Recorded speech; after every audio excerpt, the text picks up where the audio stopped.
Real Madrid, FC Séville, 26e journée de la Liga et le retour de Sergio Ramos au Santiago Bernabéu. Le programme est plutôt sympa, non, Jota?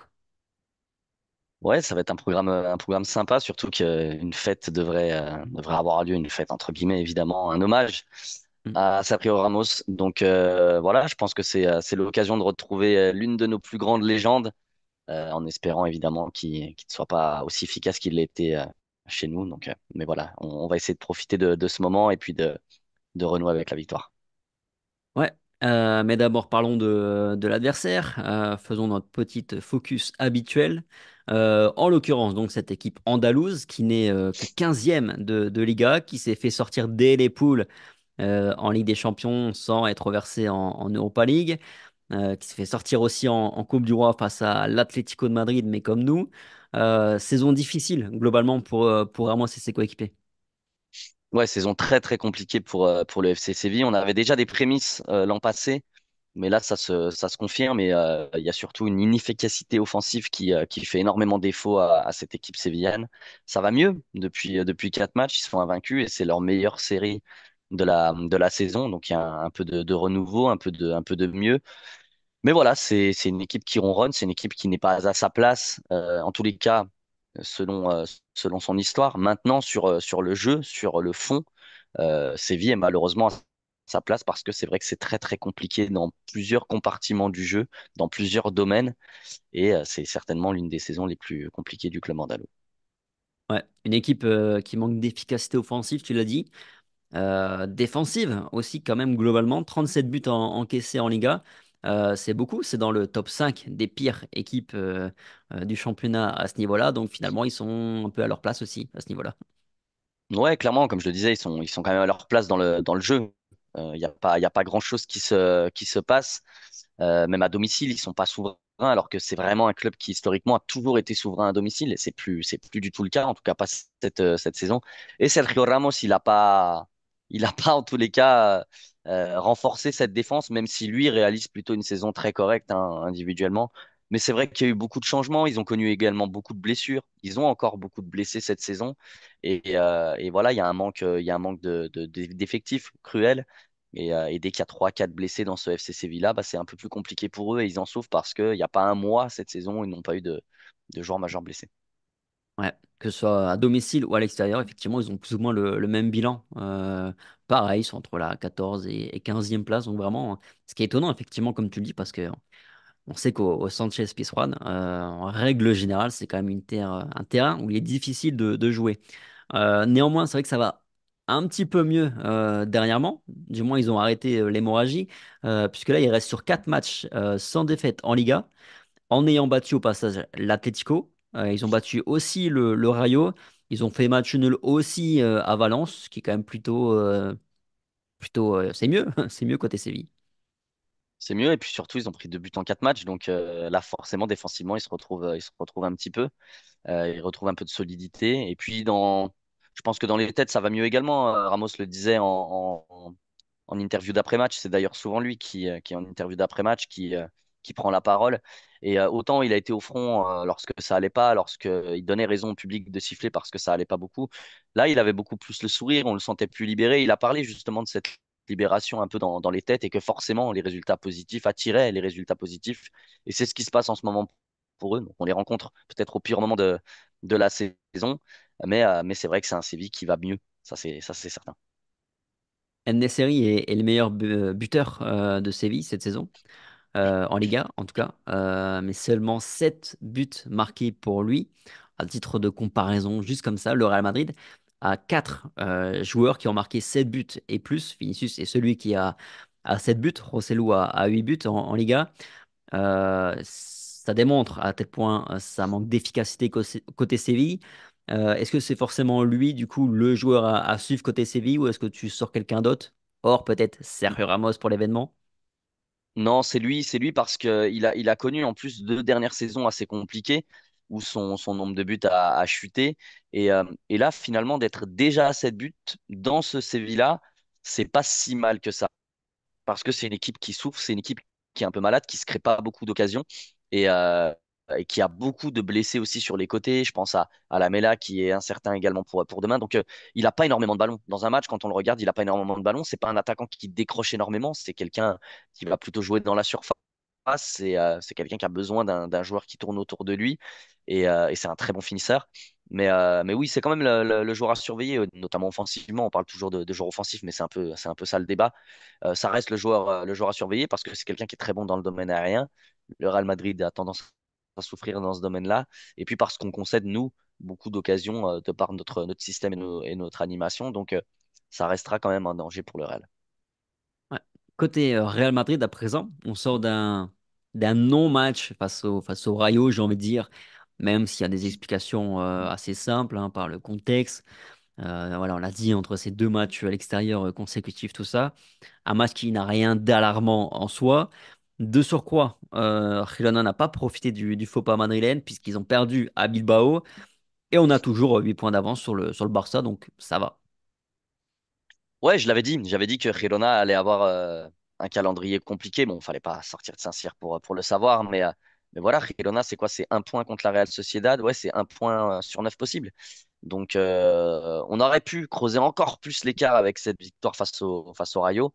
Maintenant, voilà, on savait que ce serait un match compliqué. J'ai loupé en direct cette bouille de football. Je vous l'avais dit, je jouais et moi, j'ai remporté mon derby de mon côté. Donc, je suis quand même très content. Mais voilà, j'ai vu le match ensuite. Et c'est vrai que j'ai senti l'équipe quand même éreintée. Je pense qu'il y avait beaucoup de fatigue. Moi, c'est ce que j'ai senti. C'est pour ça que ça m'a pas, c'est pas un match qui m'a forcément énervé. Ça aurait pu à d'autres moments de la saison, mais là, voilà, je pense qu'il y a beaucoup de fatigue. Il y a quand même eu beaucoup de blessés cette saison. Il y a des joueurs qui ont répété les minutes, répété les matchs. Et même si là le calendrier, bah, en tous les cas, est un peu meilleur parce qu'on va jouer une fois par semaine sur les deux prochains matchs encore. Ça va faire du bien parce que je pense qu'il y a beaucoup de joueurs qui ont envie de se reposer un petit peu. Donc, faut pas lâcher l'affaire. Ils vont pas lâcher l'affaire. C'est le Real et ils le savent très bien qu'il faut continuer à maintenir cet écart ou le creuser, même si c'est possible. Mais le Real reste quand même plutôt dans un siège confortable à l'heure actuelle. Ouais. La bonne nouvelle, c'est qu'on a eu une grosse semaine pour récupérer et préparer ce match, comme tu l'as dit. Ce sera encore le cas par rapport au match de Valence la semaine prochaine. On a donc Antonio Rudiger qui pourrait être de retour pour ce match. Mais alors, au moment où on tourne cette vidéo, ça reste quand même indécis. Mais en tout cas, aujourd'hui, vendredi, il s'est entraîné et on aura la réponse définitive demain, mais c'est plutôt bon signe. On a Bellingham aussi pour qui la récupération se passe bien a priori. Alors lui, il n'est toujours pas aux entraînements et il faut pas s'attendre à l'avoir dimanche. Il jouera pas évidemment, peut-être quelques minutes face à Valence pour le préparer face à Leipzig. Donc bonne nouvelle aussi à ce niveau-là. Courtois et Militao reprendront eux les entraînements fin mars, début avril aussi aux dernières nouvelles. Tout ce qui se profile est plutôt positif de ce niveau-là, hein. Ouais, bah enfin, j'ai envie de dire, parce que des blessés, comme je le disais, on en a accumulé. Et ça fait du bien d'avoir des bonnes nouvelles, forcément. Euh, on en a besoin. Tous les joueurs cités, on en a besoin. Rudiger derrière va faire énormément de bien. Bellingham, on l'a vu face au Rayo, lorsqu'un joueur de sa trempe manque, c'est compliqué. On l'a vu aussi face à Leipzig. Donc voilà, on a besoin vraiment de ces joueurs-là, des joueurs qui ont du caractère, des joueurs qui sont des leaders. Et puis on a besoin de retrouver un effectif encore plus étoffé. Plus la concurrence est élevée au sein du Real Madrid et forcément plus l'équipe est compétitive, forcément meilleurs sont les résultats. T'es dans quel esprit, toi, par rapport à Thibaut Courtois et Militao? Tu penses vraiment qu'il faut nourrir des espoirs sur leur retour en fin de saison et qu'ils pourraient compter ou je pense qu'il faut quand même ou t'es plutôt en mode faut les oublier sur cette saison puisqu'ils ce qui viendra s'ils jouent c'est du bonus. Alors moi, je pense qu'ils joueront avant la fin de saison, notamment je pense en Liga si c'est plié. Maintenant, moi, je suis quelqu'un sur ce type de blessure qui est plutôt prudent. Enfin, moi, je serais plutôt prudent. Je me dis que le Real a fait 6 mois sans eux. Je pense que ça peut continuer déjà dans un premier temps. Et surtout, je pense à l'avenir. Et je me dis que Thibaut Courtois n'est plus tout jeune non plus. Et c'est quelqu'un de grand, d'élancé. Donc les genoux, attention, il faut faire attention. Pour Militao, c'est assez différent. Il est plus jeune. C'est pas forcément un jeu basé sur les appuis qu'il a. En tous les cas, sur de la puissance ou de la vitesse, même si ça fait partie de son jeu, évidemment. mais je serais prudent aussi parce que voilà, c'est des blessures qui sont lourdes, pour lesquelles il faut se remuscler, pour lesquelles il faut vraiment pas se précipiter. Et puis surtout, on a vu quand même quelques rechutes dans le monde professionnel sur ce type de blessures et ça serait quand même, je pense, très, très dommageable de les voir se reblesser à ce niveau. Donc, j'espère que le club sera précautionneux, mais de ce qu'on voit concernant Arda Güler ou même tous les autres profils et dans les dernières années, en règle générale, le club fait bien les choses, le staff médical fait très très bien les choses et je pense que on sera très prudent. S'ils reviennent avant la fin de saison, ce que je pense, c'est vraiment pour accumuler des minutes, mais une fois que leur récupération sera complète. Ouais, totalement. Totalement d'accord. Le Real prendra les précautions qu'il faut prendre par rapport à ces joueurs-là. Là, on parle d'un tour fin mars, peut-être début avril à l'entraînement. Mhm. Mais derrière, il se passera au moins 3 semaines, 4 semaines d'entraînement Ouais, complet facile. avec le reste du groupe avant de potentiellement les voir jouer quelques minutes en Liga. Pour avoir un rôle sur la fin de saison, il faudrait que le Real Madrid éventuellement, enfin, réussisse à aller jusqu'en demi-finale de la Ligue des Champions, ce qui nous pousserait jusque mai, pardon.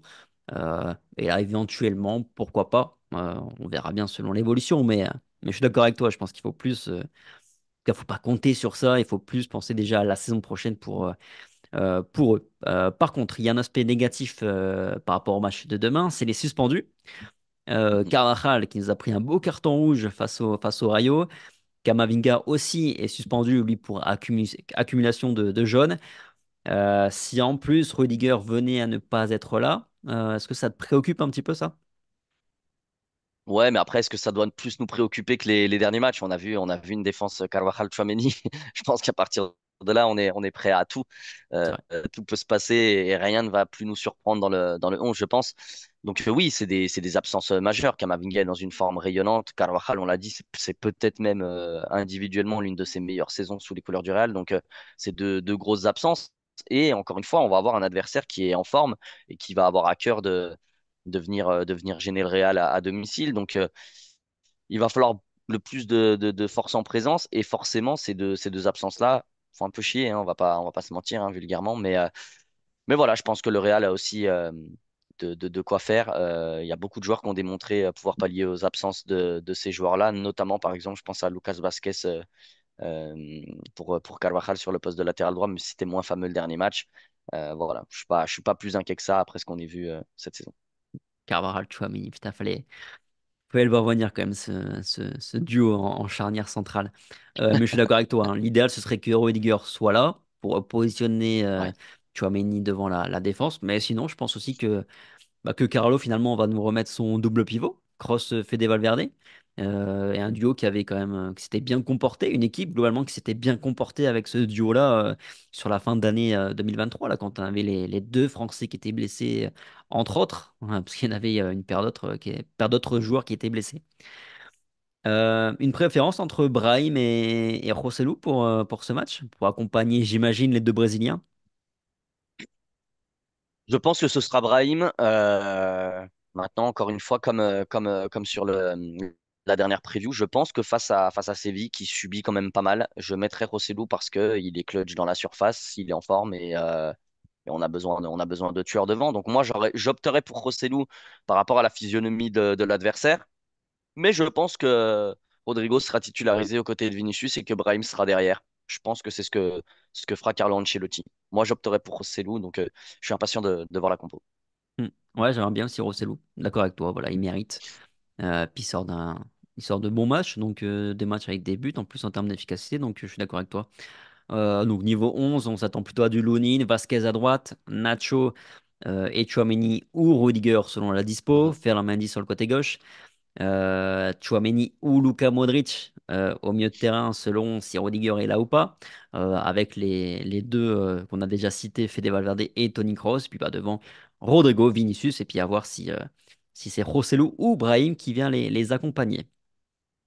Je précise aussi par ailleurs que Girona jouera lundi contre le Rayo et le Barça reçoit Getafe ce week-end. Donc en termes de calendrier, on a le plus dur sur le papier. Ouais, on a Quoique, le plus dur. Après, attention, Getafe, une Getafe, équipe ouais. Ah ouais. assez surprenante cette saison. Donc, c'est pas fait pour le Barça qui sort aussi d'un match européen, un déplacement, qui plus est. Donc, il n'y a rien de, y a rien de fait pour eux, très honnêtement. Je pense que ça ne sera pas un match si simple que ça. Puis le Barça, c'est pas l'équipe la plus rassurante du monde non plus. Même si je trouve qu'ils ont fait un bon match, notamment contre Naples. Ça n'a pas été payé, mais je les ai trouvés un peu plus en forme qu'à l'accoutumée. Et puis Girona, attention comment ils vont rebondir après trois matchs sans victoire. Ils peuvent vite tomber dans le doute. Donc, je pense que le Real serait très inspiré de l'emporter dimanche parce qu'on pourrait, je pense, encore plus creuser l'écart sur notre dauphin. Mm. Ouais, bah, on l'avait dit, hein. Si Girona gère très mal ce virage dangereux pour eux là, avec ces trois grands matchs, là, bah, du coup, on a le Barça qui est revenu à 2 points. Déjà sous pression, ouais. Donc, ils sont déjà sous pression. À voir comment, du coup, ils vont réagir. Bref, je pense qu'on a fait le tour pour cette preview. Merci, merci Rota, merci à tous. Merci, Tom. Sur ce, on se retrouve très rapidement et notamment dimanche soir après le match. On sera à nouveau en direct pour ce petit débrief. Donc, on vous attend nombreux évidemment. Sur ce, passez un bon week-end. Prenez soin de vous comme toujours. Et puis, on se dit bah, à très vite sur Real France. Allez, ciao.